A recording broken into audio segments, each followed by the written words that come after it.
Hello guys, maayong morning. Guys, nag-ready na po guys kay mauli ko karon sa among yutang natawhan sa among probinsya sa Camotes guys. Isla Camotes guys. Mao ni guys akong dalawang guys. Bag. Walain madagay si Oy Kurta. Okay guys, biyahe na ako. Sakay na tag-series mga ka-idol para Splete na boss. Splete na. Kasansi. Useless ra na ako mapangadlawon mga ka-idol kay napulibok naman. Daghan kaayo mga pasahero. So lukat na ako matikit mga ka-idol 8:30. So dire dapita mga ka-idol boarding na mi ana. Karon tagtaod sakay na pud mig kuan barko.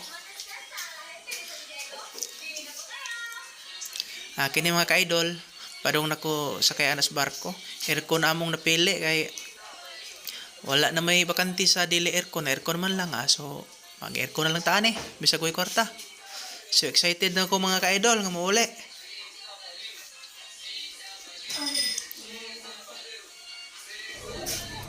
Kini dapita ka-idol nakasud ako diri sa aircon nga kuan. So let's go. Gunad na mga ka-idol. Travel to Camotes na mga ka-idol.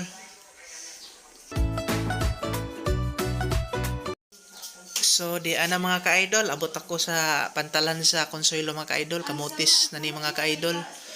So excited na kaayo mga ka-idol. So nagpasugat ako mga ka-idol sa ako igsuon mga ka-idol para makasibsib. Kay kung mamiliti gud mga ka-idol siguro mga 300 pa dong amua dito sa Puro.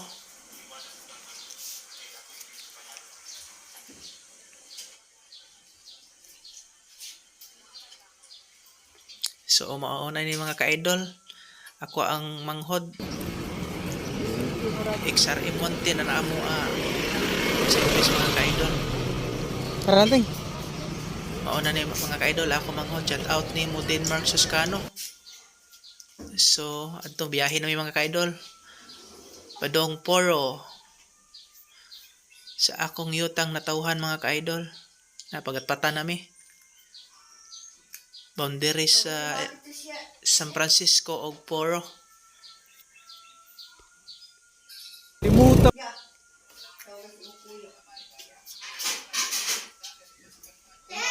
Kini mga ka-idol padong na ni sa amua mga ka-idol. Doldoon lang mga amua mga ka-idol. Welcome to my house mga ka-idol. Mauna ni amua